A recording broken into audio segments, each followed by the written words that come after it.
It's been 1 month since the extremely controversial ending to David Gordon Green's already controversial trilogy. For many people, the first was great, the second was mediocre filler, and the third is barely even considered a Halloween movie.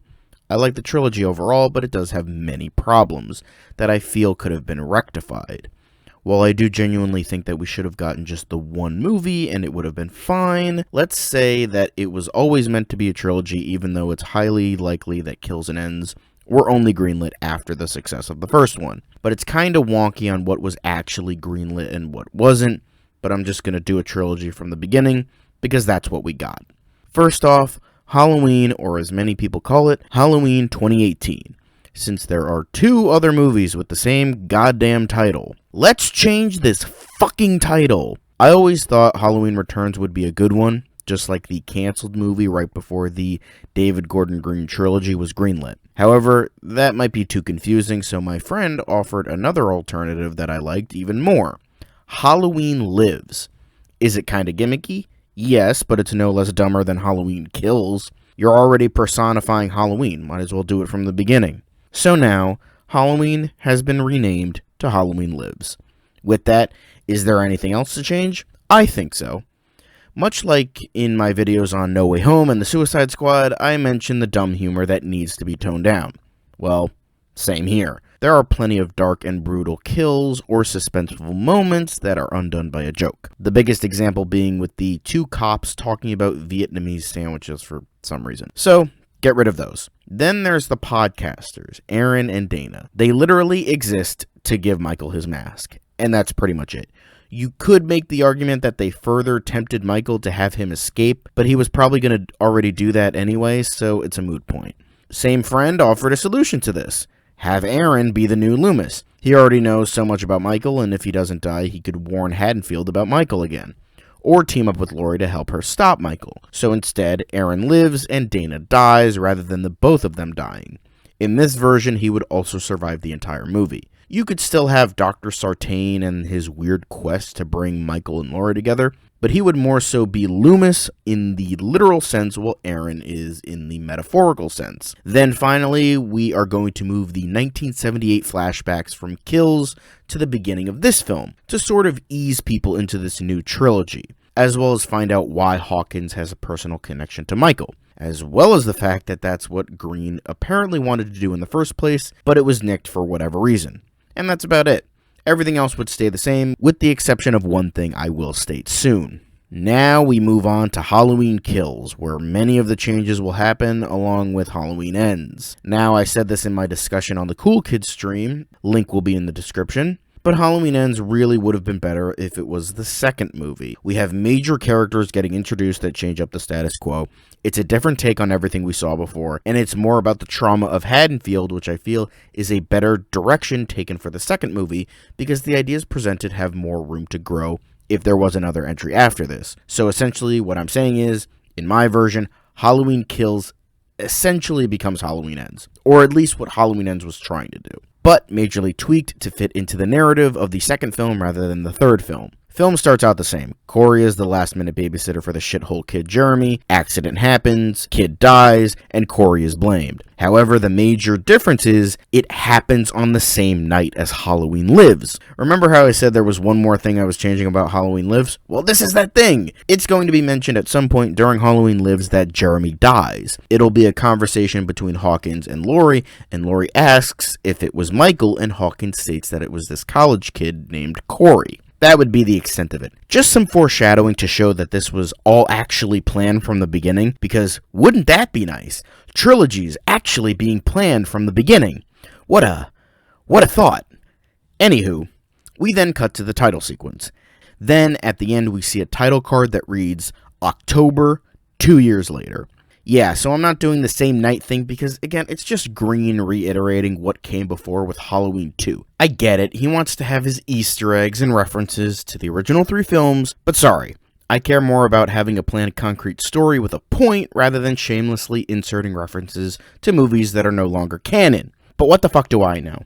Green is a filmmaker who makes millions, and I'm a loser bitching about movies on the internet to 400 people, most of which who don't even fucking watch my videos. So whatever.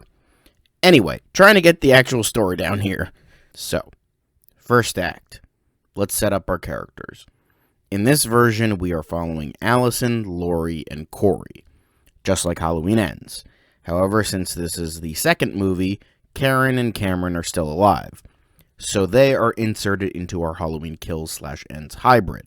First, we have Allison. She is the closest we have to a main protagonist in this movie, but this is still more of an ensemble piece to reflect the themes of trauma in Haddonfield. Due to dealing with the trauma of an entire town, everyone feels the shadow of Michael Myers through our entire cast of characters. But Allison will be the focal point because she ties into the themes the most outside of Corey, but we don't want to be focusing on a new character because that would be dumb, while also feeling the weight of emotions from everyone else in the movie. In terms of the character herself, Allison is pretty much the same as her character from Ends, sort of being this listless, broken, and traumatized character. She and Cameron are broken up, but they're still kind of friends. But we see her getting more and more angry and frustrated with the town of Haddonfield, which causes her to become more like Laurie did in Halloween Lives. So we get some parallels with that, and that causes Laurie and Allison to have a weirdly closer relationship, and Laurie trying to help Allison and vice versa.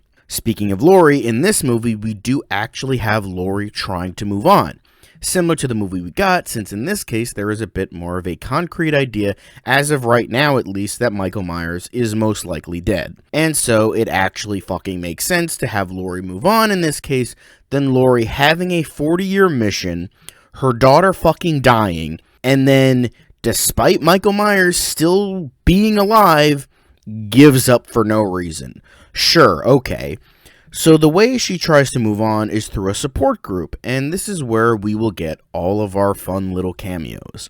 Tommy Doyle, Lindsay Wallace, Marion Chambers, Lee Brackett, and Lonnie Elam, as well as some other nameless people who were victims of the rampage from 2 years ago, as well as Jeremy's mother. So, instead of writing her memoir to cope, she is in this support group, as well as Tommy not being a deranged idiot for no reason. So you have that. Karen is less of a character here, but she's still noteworthy as she's kinda stuck between a rock and a hard place, dealing with both Laurie and Allison. She tries to be the supportive rock for both, but remember, she lost her husband in the previous movie, and instead of dealing with that grief properly, she has to shove it down to help her mother and daughter, which will result in a lot of tension between characters later on in the movie. Then you have the stuff with Corey. Now, instead of being the main plot and the protagonist, he will simply be a major supporting character. His arc is very similar, but given more time to grow, so he regresses over the course of 2 films. In Kills, it's more about him building the relationship with Allison. We see them getting to know each other. There won't be a lot of tension there yet, because in this movie, Corey has yet to come face to face with evil. We are simply building up the character here to knock him down slowly in the next film, because that's how proper development and regression works for such an important character. So in the first act, we have all of our characters, and they'll similarly be at where they were in the actual film we got. Allison is working at the hospital with the weight of the world on her shoulders, Laurie is trying to move on and got a house in town, and Corey is a pariah to Haddonfield, working as a mechanic. Since Karen and Cameron don't have a comparison or anything, Karen is trying to work hard about trying to keep this family together, and Cameron tries to support Allison, but she constantly pushes him away, which makes him feel useless and a bit angry. With this, he takes out his aggression on Corey. So instead of Corey getting bullied by high school band geeks as a 24-year-old man, he gets bullied by Cameron and some of his friends, who are roughly the same age. While I won't name specific notes because then this video would be way too long, the first act is just essentially this, dealing with the similar themes of Halloween Ends, but changing things up, obviously. So, our first major plot point leading into Act 2 is the fact that one of Cameron's friends is killed. Now, at some point in the first act, Corey had a confrontation with this person, and so people are pointing to him once again. With that, what I'm trying to do with this movie is hold on to the idea that Michael is dead for as long as possible. Through most of the movie, the way that Halloween Kills will showcase the idea of a killer is sort of a murder mystery. It will be teased that it might be Corey, Cameron, or even Allison doing the killings. There is a lot of evidence pertaining to these three individuals. It's just when more people start dying that we as the audience are unsure if it is actually these three or if Michael is truly back. We are getting in the headspace of Haddonfield. We truly wonder who is doing the killings. So we have these three young people becoming outcasts, essentially. Corey even more so than before. So that is essentially my second act part 1. Everyone pointing fingers on who the actual killer is, or if Michael is actually back, and how this affects all of our characters as well as Haddonfield. Sound familiar? So then, the midpoint is this. We see Allison standing over the body of Jeremy's mother covered in blood and is found by Laurie and Karen. Allison is swearing up and down that she didn't do it. However, when asked about it, she can't give a clear answer. Sort of, it's all a blur reasoning. Then, second act part 2 is everything unfolding. More and more murders happen. People that Allison is close to, but none of our main characters, of course, because, plot armor. The DNA points mainly to Allison, but Corey and Cameron are major suspects as well. Hawkins and the rest of the police department can't make heads or tails of it. Karen finally explodes at Laurie after everything that has happened, stating that she couldn't even deal with her own problems, only Allison and Laurie's problems. There is sort of the mob mentality theme against the three young adults, although it's led by Lonnie and not Tommy, as well as it being a bit more subtle. Lonnie is blaming mainly Corey, but Allison as well, but is protecting his son Cameron, obviously. Haddonfield is out for blood because they just want someone to punish for these crimes. It is then revealed at the start of the third act that it has been the Shape the entire time, killing people, and to showcase this, he murders Cameron in front of Allison, Corey, and Lonnie. Lonnie tries to go after him, and he's killed soon after. So, finally, the Shape. Hey, he's in this movie too. So, all of the kills were all a ruse set up by the Shape. The DNA, the sloppiness of the kills, Haddonfield turning against each other, all him. Why? Well, because I am absolutely fucking sick of people treating Michael like a diet Jason. I mentioned it countless times in my videos last month. Michael is smart. Again, that is another reason as to what makes him scary. He knows how and why he is feared and uses that against his victims. He knows what this town is feeling. He knows how full of fear they are. So what does he do? He stokes those flames. And damn well, as we've seen throughout the movie. So, as I stated, it's only until the third act that it is fully revealed that it was all Michael and that he is alive. One of the things that many claim didn't work about Halloween Ends is that Michael's presence wasn't felt throughout the entire movie. Here, I want his shadow to loom over Haddonfield. Just the idea that he is watching you out of your periphery is the most terrifying thing that a Haddonfield resident can experience. Like, I imagine a scene early on in the movie where a group of high schoolers are walking home and there's only two of them left. One is about to go into their house, but that leaves one left. And despite their house only being a block or two away, they start freaking out that Michael Myers or the killer or whatever might be out there. And instead of the other person stereotypically being like, nah, you're fine, it's only a block away, they tell them to get inside and call their mom and tell them they're staying over. Something like that. Maybe not that exact scene, but something to show that Haddonfield is not just disillusioned and angry, but they are fundamentally scared of the boogeyman because of what happened. Showcase that properly, you know? The third act is mainly Michael making his presence known and putting the fear of God into Haddonfield when they are at their most vulnerable. We do get the mob versus Michael thing that was present in the actual version of Halloween Kills, but the reason it doesn't work here is not just because Michael is the instrument of death, but because they're too broken. They couldn't come together properly to truly fight Michael, and that's why so many die during the final act. It also results in Tommy getting killed, saving Laurie and Lindsay. I haven't really been talking about them, but they do serve an important role of generally healthy people that have moved on, as opposed to Laurie, and to a much lesser extent, Jeremy's mother, showcasing what Laurie could have been if she didn't let the trauma overwhelm her for 40 years. So by the end, Cameron, Lonnie, Tommy, and a couple of newer side characters are dead, and Michael goes off into the night. But the people still alive are Allison, Laurie, Karen, Hawkins, Lindsay, and Corey. By the way, before I move on, sometime in the third act, I want to have a moment where Michael spares Corey. Not putting his evil into him and choking him or whatever. Just sparing him. Similar to Lonnie in the opening scene of Halloween Lives. It'll obviously come back later.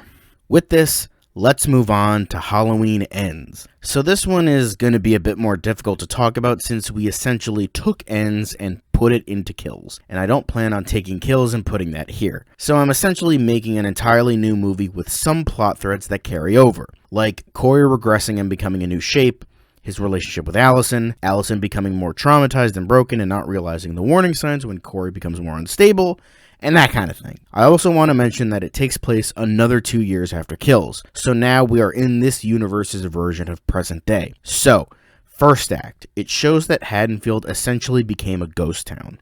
After the events of Kills, people just fucking left and not wanting to deal with this cursed town anymore. There would be a voiceover of Laurie running everyone up to speed with what happened the 2 years after the previous movie and have the footage shown be this mass exodus of Haddonfield, similar to the end of Stranger Things Season 4. This movie is all about regression. Laurie has regressed because her boogeyman is still concretely alive. She has been trying to hunt him for the past 2 years, going to other nearby towns to try and find him, but he has proven to be too elusive for everyone, even Laurie.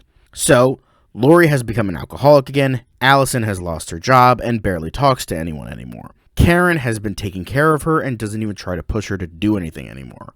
Partly because of the trauma and partly because she simply doesn't have it in her anymore. Corey is still an outsider and still a pariah, obviously. But he comes to visit Allison and it seems like he's the only person she really talks to. And they have since become very close since the events of the last movie. They find this weird sort of solace in each other. Again, because of the shared trauma. He's the only person that really gets her out of the house. Hawkins is picking up the pieces of the hole that has been left in Haddonfield, and Lindsay has also regressed because it seemed as though she finally defeated her inner demons, only for Michael's reappearance in Kills to open old wounds. That is where our main characters are at. So the main story of this movie can't exactly be a 90-minute brawl between Michael and Laurie.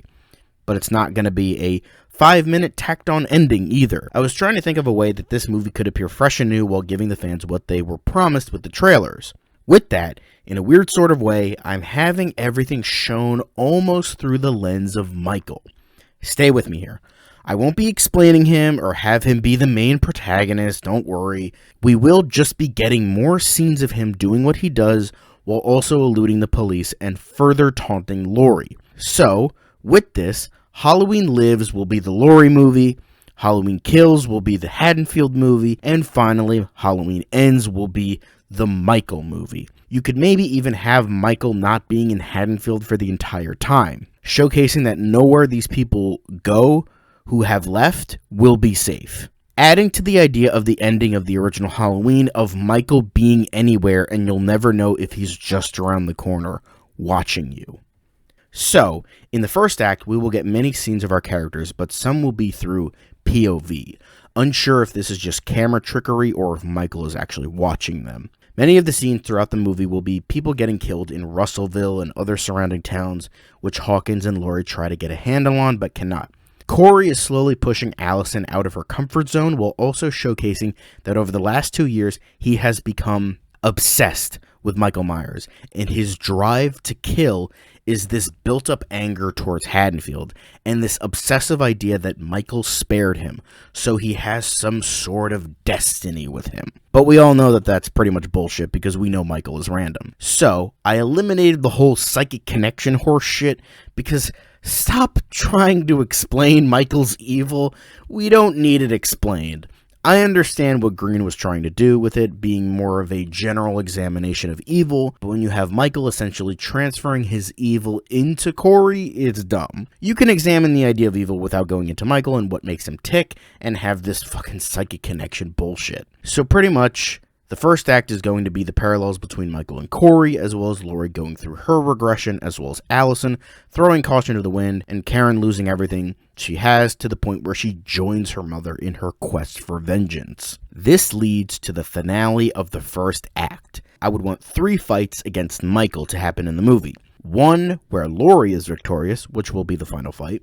One where Michael is metaphorically victorious, the second. And one where Michael is physically victorious, the first. Just to give the fans some of that action that they wanted to see in the final chapter of this saga that they didn't get. The first fight would be between Laurie and Michael, and she loses. She obviously doesn't die. Michael lets her live for now, sort of toying with her at this point. She is nursed back to health, but barely. Second act, part 1, is mainly what we saw in Halloween Ends, with Corey and Allison hanging out more and more, and they slowly start to develop into a relationship. During this time, Corey is walking home alone and he sees Michael.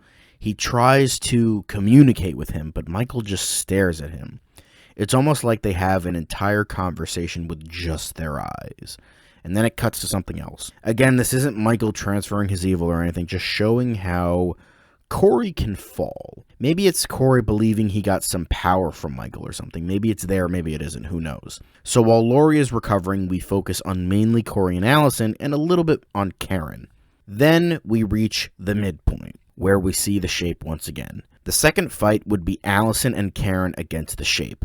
Karen is then killed in the ensuing chaos, and Allison is knocked out. Going back to what I was saying before, the reason that this is a metaphorical win is because Karen is killed, which further breaks Laurie and Allison, but also for another reason I'll get into later. So Karen is eventually killed at the midpoint, showing that this movie isn't fucking around while being a huge regression point for Allison and causes her to run into the arms of Corey, despite Laurie's many warnings about what he has become. Now we're in the second act, part 2. Allison and Corey are hanging out just like in the original film, and they have that burn the whole town down scene together. Laurie is really fucking hunting Michael now, despite being in no suitable state.